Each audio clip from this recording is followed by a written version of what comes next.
charger. Okay, you can count it. Okay, so one word. And remember, all of this is for your personal development. Okay, and you all have a notebook in front of you. That notebook is going to be utilized. Okay, so I have the first question for you. In one word, remember, only one word you have to write. No long sentences, no explanation, only one word. Please tell me, how do you normally respond to stress? Everybody understand stress? So in one word, just one word. What is your response? If you are stressed, what do you do? One word. And remember, you can write 2, 3, 1 words and we can choose, you can decide. But when you are stressed, what do you do? So write that down. So you have to start using this notebook and start writing. Okay? Where in one word, describe what you feel. What is your response when you have to manage stress?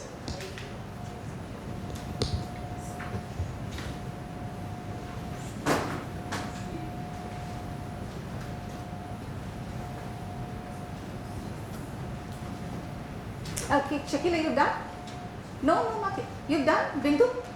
Okay, tell me what is, and everybody's response is going to be similar only, okay? Yeah, tell us, what is your response? She feels restless. Sit. All of you just sit and I'll be standing, okay?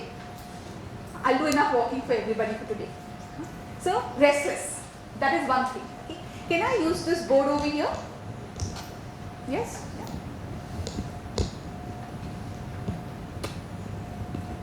So, restless. Okay? Who else wants to share what they feel? Yes, Miss Joseph, Joby? What is your response when you're faced with stress? One word. Restless. Any other word? What have you written? You have to write. I'm going to come and do checking. Okay? Yes, how about you, Betty? Worried. Okay, worried. Worry. Yes, Sheena? First row. What is your response? Sit. Anger.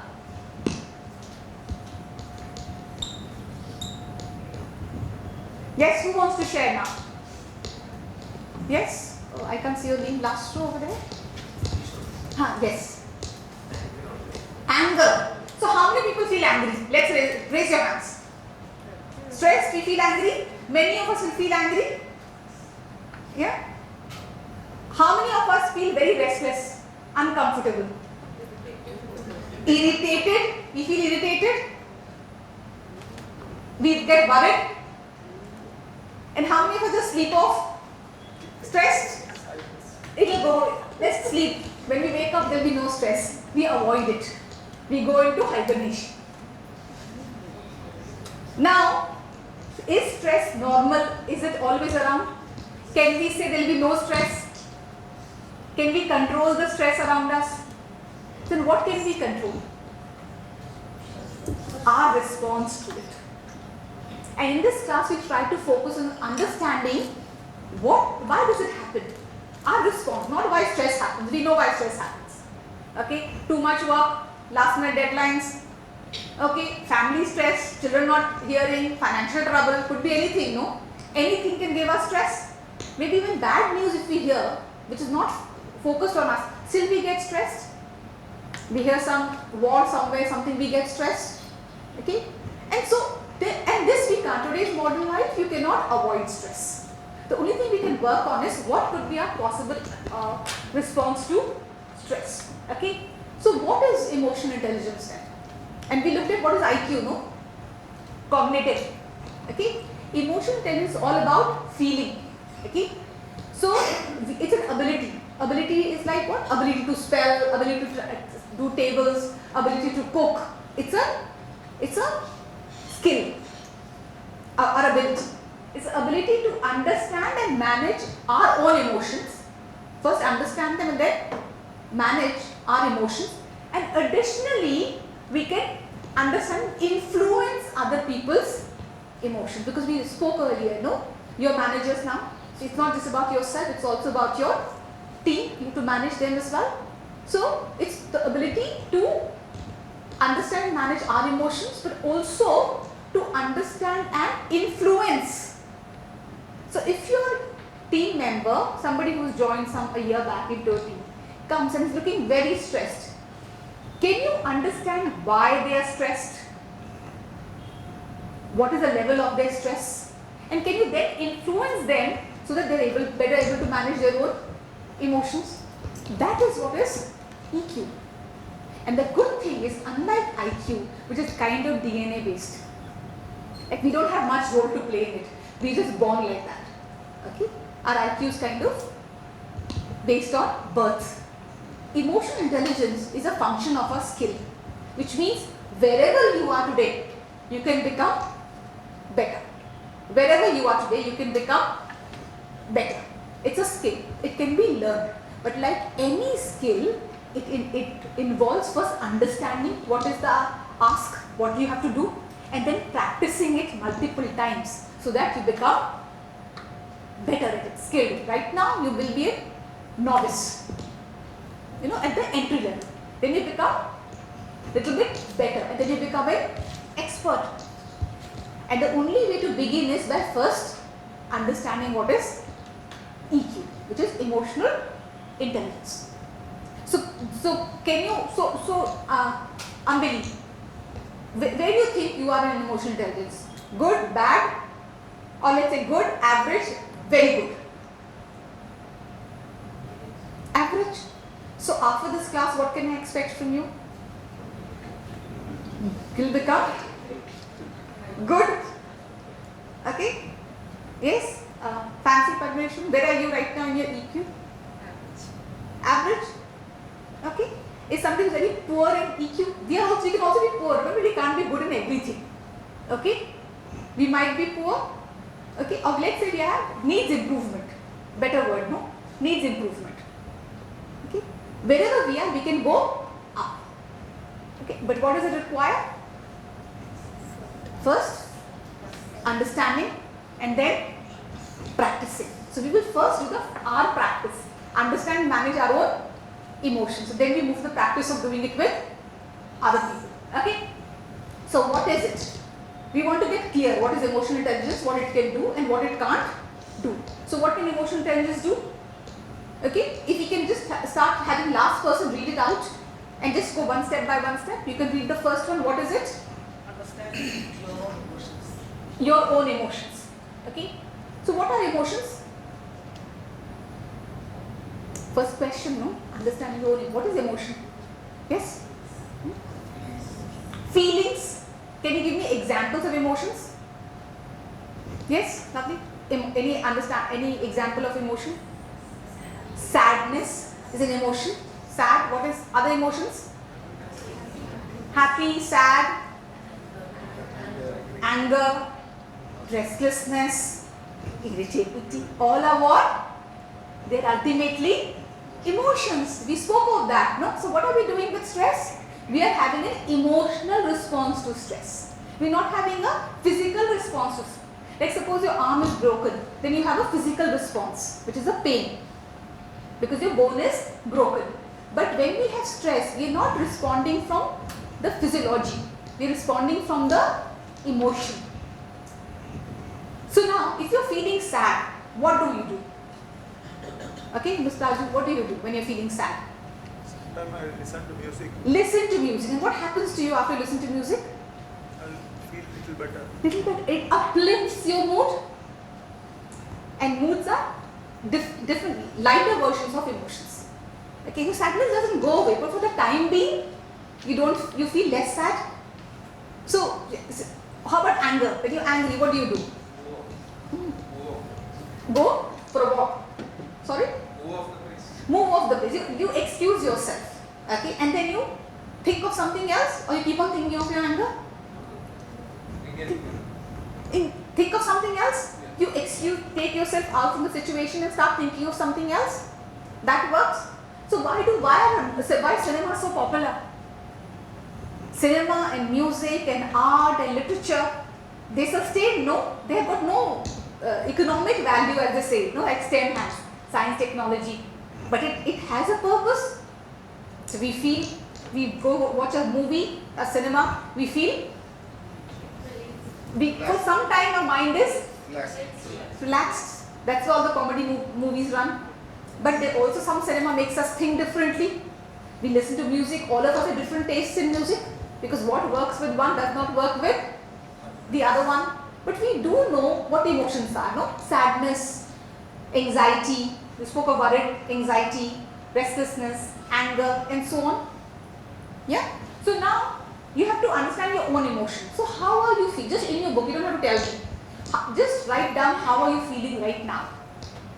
Use that book and write, right now I'm feeling, and remember emotions. Just write your emotions. Like we spoke earlier, stress, anger and all. So what are you feeling right now?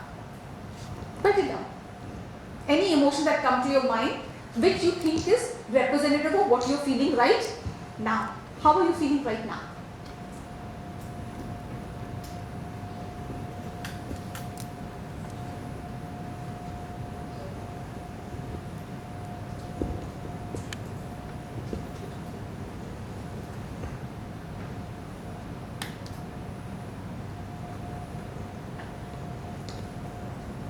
Based on what you have said earlier, some of you are excited.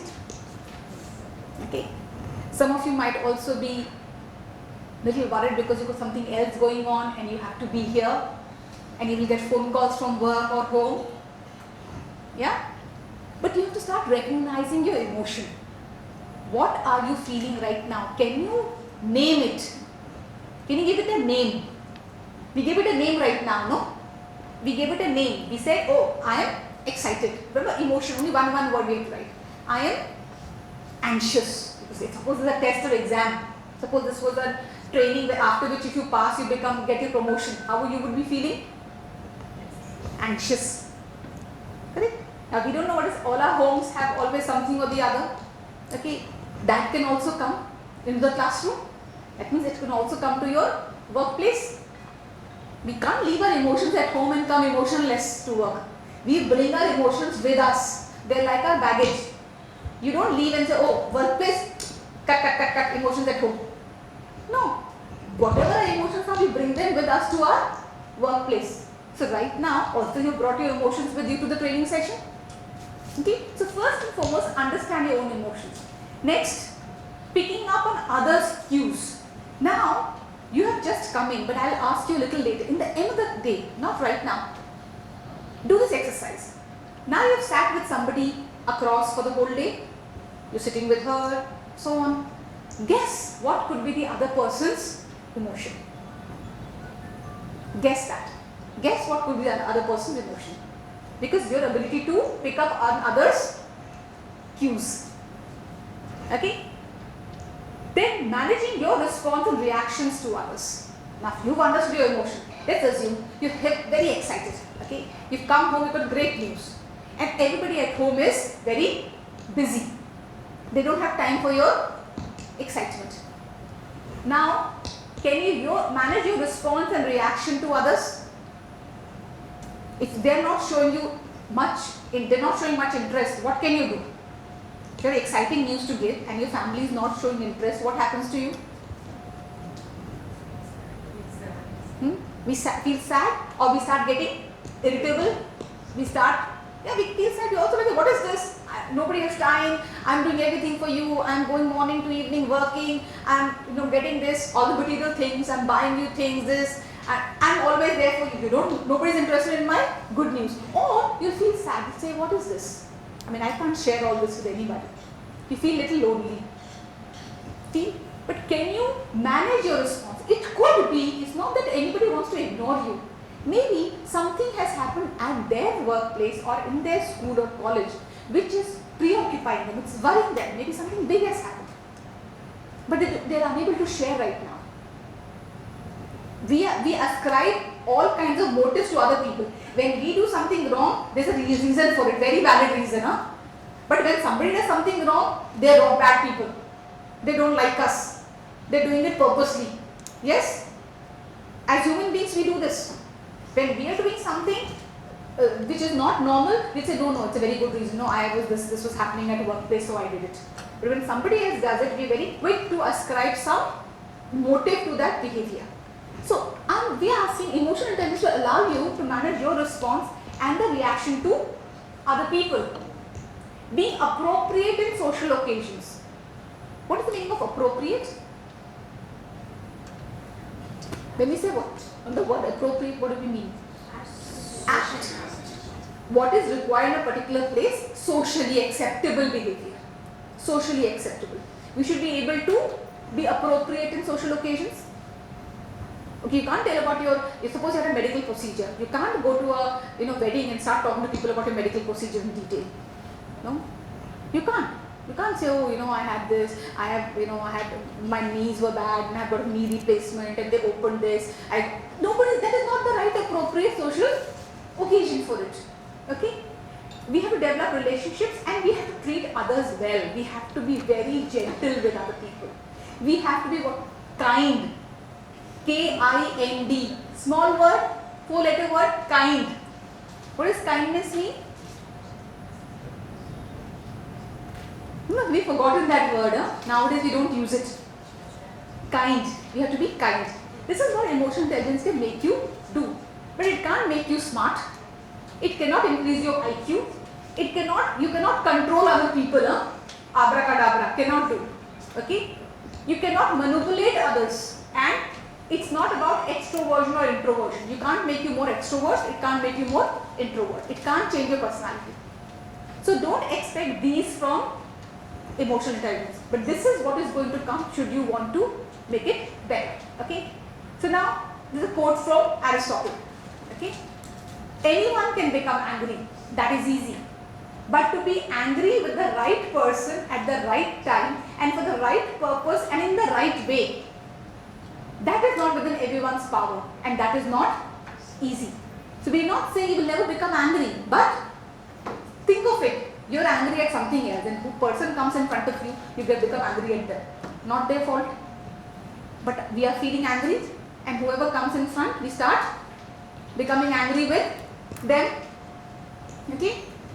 Suppose your junior has done something which is wrong and you're angry. But at that time, the person is sitting with the whole team. Is that the right time to be angry? So it's not about just with whom you are angry. What is the right time? And how are you angry? What purpose does anger solve for the other person?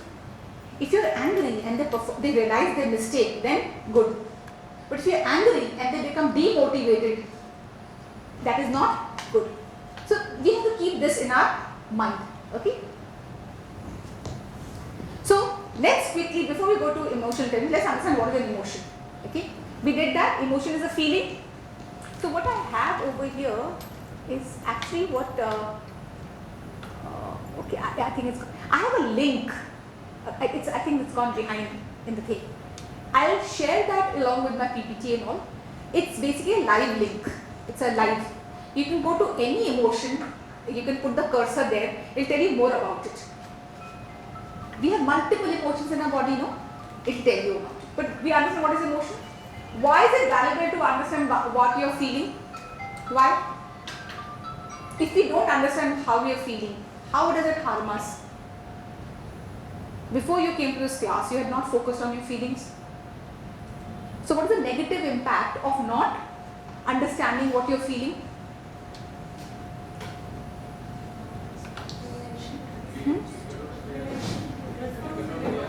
Whose response? Our? Also, we don't know how other people are. If we don't understand our own emotions, we might think, oh, I'm being very concerned, but the other person might feel you're being very inquisitive. Asking too many questions. You might be doing it out of concern, but the other person might feel you're being too inquisitive. For us to understand our emotions, we need to know how we are feeling so that we can moderate how we respond from it. You know you're feeling. Right now you don't. Right now all of you have written what you're feeling right now. Suppose you're feeling sad or you're feeling angry. Anything. Now is this the right appropriate social occasion to show your anger? You can't. Okay? So if you understand your emotion, you can respond from it. But if you don't understand your feeling, then you don't know how to respond. Okay. How do feelings affect? I don't know, when he was answering, I said emotions and moods are slightly different. Okay. So moods are more fleeting; they come and go. Emotions stay. Emotion is a state. Mood is a feeling. Is like a little cloud over emotions. It shifts very soon. You listen to a peppy music, suddenly your mood becomes better. Okay, but emotions are more deeper feelings. They have some rationale why they're there. Nudging them out is difficult, so we have to manage them. We can't say eradicate them. We have to manage it. Do you understand the difference between moods and emotions? Suppose weather is bad. Suppose I don't know what kind of weather do you have in Trivandrum? I mean Tirunavarampuram. Okay, I used to come here in the 90s. That time was Trivandrum. Okay, after that I have not come. So the weather used to be hot and humid, mostly like that. So suddenly it becomes like Ooty weather, or you go to Munnar weather. Munnar is in Kerala, no? What is the weather in Munnar like? Pleasant, cool, minus cold. Does it make you feel better? Weather can make you feel better, but it's a mood. It doesn't change your emotional state. It changes your mood. So weather can change our mood. Music can change our mood. Okay, merely maybe meeting somebody who makes us feel good can change our mood. But emotions are deeper set. We can't just change them, which means we have to manage them. Okay, it's not going to be changed. That's all I want to stress. It can't be changed. So to understand emotion, first learn to be a better listener. Yes, my namesake, Seema. Seema ji, tell me, do you know what does a good listener do? Good listener. We hear what others are saying. We hear what We hearing. understand what they are saying. We understand and We respond. we respond to them. So good listener is not only having ears open, which also we have 2 ears, no, one in, one out. Okay, we have to be good listener because we have to also understand other people's emotional state. And a listener is not about only hearing; it's also about getting the emotional cues. If somebody is coming to you and talking slowly, this is happening, that something is bothering them. If I change my voice, you can understand my emotion. Okay? So for that we need to be very good listeners. So before we do understand, we have to understand to be very good listener. We have to watch other people's body language. Okay? So what is an excited person's body language? They're like upright, they're moving around. What is a sad person's body language? Slumped shoulders, they hardly speaking in a low voice. Okay, somebody who is very happy, smiling, face is glowing. Okay, somebody who is excited, they want to talk a lot of things they're saying, multiple words are coming out. Get it? They're jumping. So we understand people's body language. Okay. Understand what is a tone? A tone in a voice. Does anybody understand tone? Go ahead. So in a tone, when we speak, so tone could be, it's not volume, it's not louder, or tone is the way the inflection in the voice happens, how the voice becomes thicker or thinner. Becomes excited voice becomes thinner, becomes sadder, voice becomes thicker. We have to understand the tone. Okay? And ultimately we have to become comfortable sharing our emotions. This is something hopefully, because we are talking about all of these things and all of you are sharing it, we have to become comfortable sharing our emotions because not everybody has good EQ. We have to help them a little bit. So we should be comfortable sharing our emotions. Same way we share our qualification, we share our work experience, no? 20 years, 30 years, we shared that, no? Same way we should be very, very open about sharing our emotions. And I know it's a cultural thing. In a cultural space, sometimes in India we don't always share our emotions. It's not considered appropriate. So that's a cultural problem, but we have to open up. Young people do know all the time on their Instagram, like, heart, their emotions are always out. But people of our generation are probably not little hesitant to show our emotions. Okay. So once we've understood emotions, we've understood the rationale for emotional intelligence. Now we say, how does it really work? What is emotional intelligence? The ability to understand. You made notes. Ability to understand and manage our emotions, and ability to understand and influence others. Okay. Now how do we do this? How does it really work? So basically, this is the only theory I mean. EQ has 4 parts. It has 4 parts. Okay. And each of the 4 parts has a role to play. We always begin with the first part, which is called self-awareness. If you want to become emotionally intelligent, remember it's a skill. We can go up the level. The first thing that you have to become better at is self. So recognize your own emotion, triggers and patterns. Understand you. Think all of us have some patterns. People who know us very well, our loved ones, they understand our patterns. They understand what is a trigger. Somebody says this, it immediately makes us get agitated, angry, or if somebody does something that makes us feel very happy and valued. Okay. So first step is to understand your own emotion, triggers and patterns. Okay. And I'm just going to go through this model first, and then I'll take you through each of them. The second part after that is you become self-management. So you become self-aware, and then you now start managing. So you regulate your emotion rather than reacting impulsively. So you know your trigger, you know your emotion, you know what pattern you have. Now when you see this you're being triggered, what do? You regulate. So you don't react immediately. And I will do a little exercise over here, and we'll see how you will have to write it down as to how you respond. But we immediately react, without any control, immediately. See, somebody, when you're coming in the morning, some of you have come from outside and you want to reach on time, and then somebody stops a car, suddenly comes in front of your vehicle. What happens to you? What's the reaction? We'll say something, to them or to in our car ourselves, or at least in our mind we will say, what a stupid person doesn't know how to drive. What kind of people are driving nowadays? All these tourists come, they ruin the city. God knows, something will go in our mind. And we immediately, impulsively react. So we say, don't react now. You now regulate the emotion. Okay, we'll still feel angry, but we will not impulsively react. Once you've done that, you start looking at social awareness. Understand others' emotions and empathy, and read the situation. You know what's called the reading the room? You spoke of good managers, no? They have this ability to understand, read the room. They come, suppose there's a political leader, comes to give a speech in a political rally, and they prepared something and come. They see the mood of the crowd, and then they change what they're going to say. That's how they connect so well with the audience, no? They sense it. Okay? Do we do that? No. We say we are like this only. I'm like Salman Khan, Abhi, this is who I am. Okay, I am like this only. You have to accept it. Okay, I will not change for anybody. I am like this. People have to accept the way they are. That you have to read the room because you want better relationships. Okay?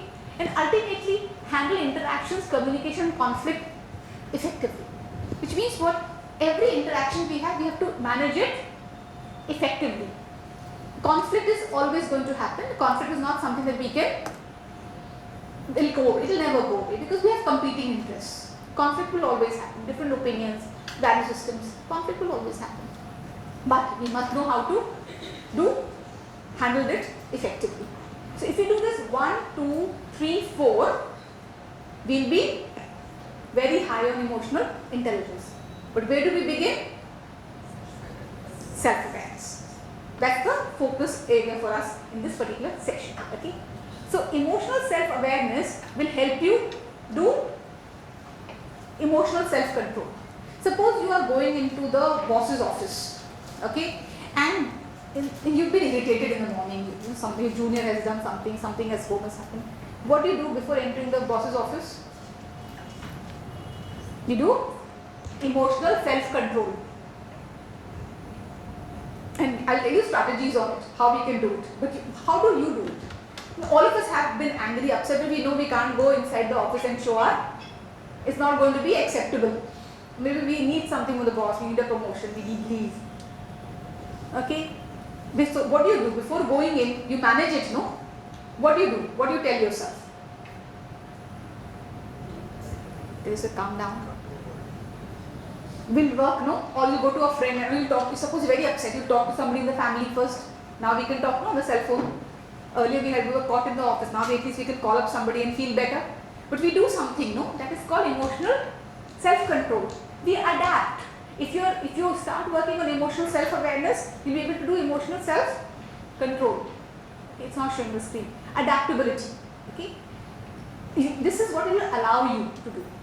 Self-awareness, emotional self-awareness allows you to be emotional self-control, allows adaptability, achievement orientation. So, when you go to the boss, suppose you're asking for leave during peak time.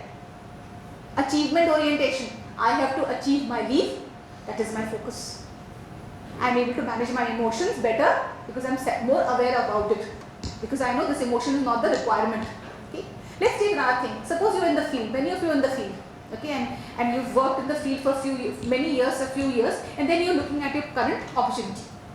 In the field, you're looking at, let's assume, farmers. They have their own problems. Okay, farming is a tough place. Okay, and the way they understand may also not be how your colleagues can understand, your family can understand. At that point in time, what is your focus? Assuming you're an animal husbandry, you are looking at the health of animals. What is your focus? There will be some plan, there must be some policy plan which you are trying to implement, get so many vaccinations, improve quality of milk if it's dairy, okay, or if it's look at maybe it's a human animal conflict, look at it differently. You have some agenda in mind. Now whatever your emotions might be, you have to achieve, no? So how do you go there? So when you're talking to a farmer, how do you talk? You talk like I'm talking to you. How do you talk? How do you establish? Tell me, how do you begin your conversation with the farmer? You are in the animal husbandry side, no? Talk politely. So that we do with everybody, but specifically with dairy farmers. How do you begin? You talk about how are you talking. And what issues will you talk about? Not that, USA has invaded Venezuela. No. What will you talk about? Yeah, but you don't immediately go to your work, no?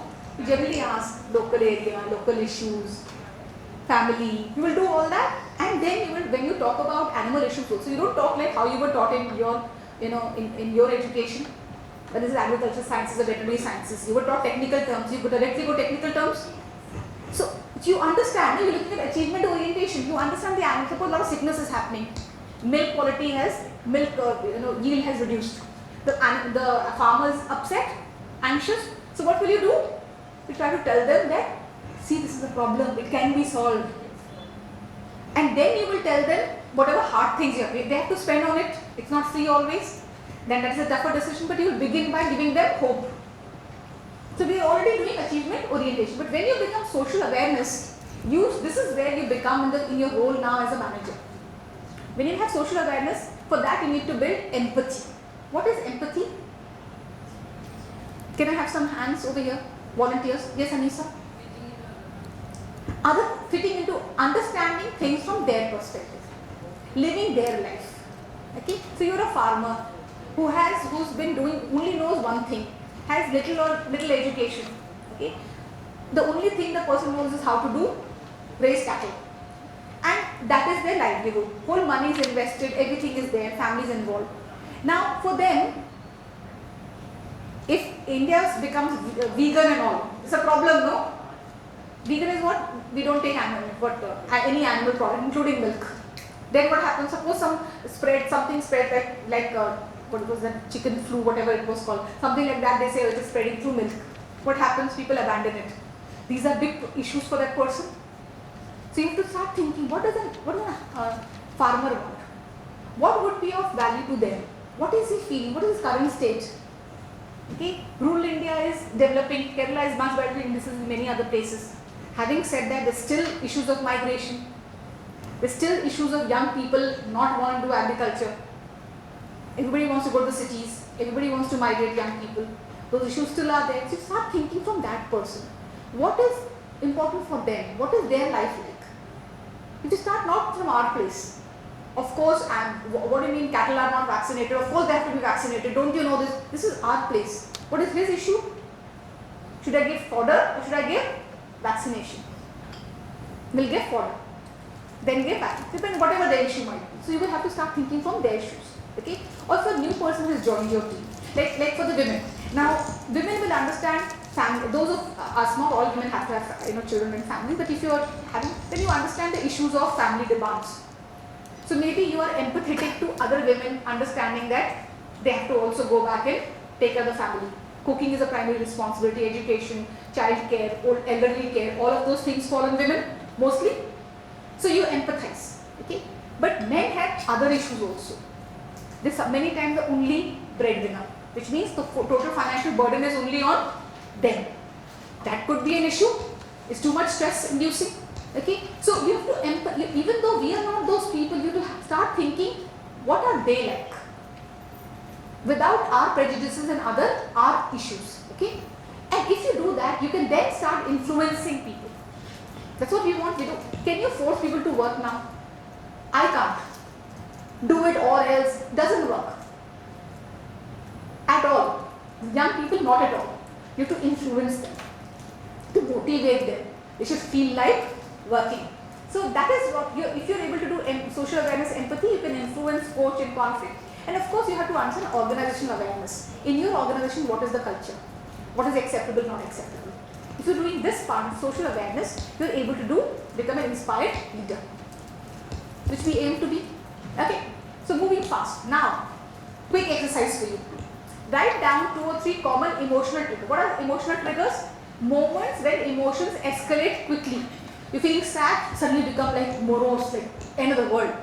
You're feeling anxious, suddenly you feel you're breathing, you're not able to breathe, you're getting anxiety attack. Emotions escalate. They become very strong. Think of 2 or 3 common emotional triggers in your work and your life. So let's pick up 2 for work and 1 for our life. Can we do that? Quick writing. Think of 2 or 3 common emotional triggers. So it could be something, I've given you some examples. Triggers could be somebody speaks to you very disrespectfully. It's a trigger for some people. If you are feeling ignored, it's a trigger. Tight deadlines, trigger. Suddenly something unexpected change happens, family pressure, all these could be triggers. But in your case, you think what is your trigger. Not these examples necessarily.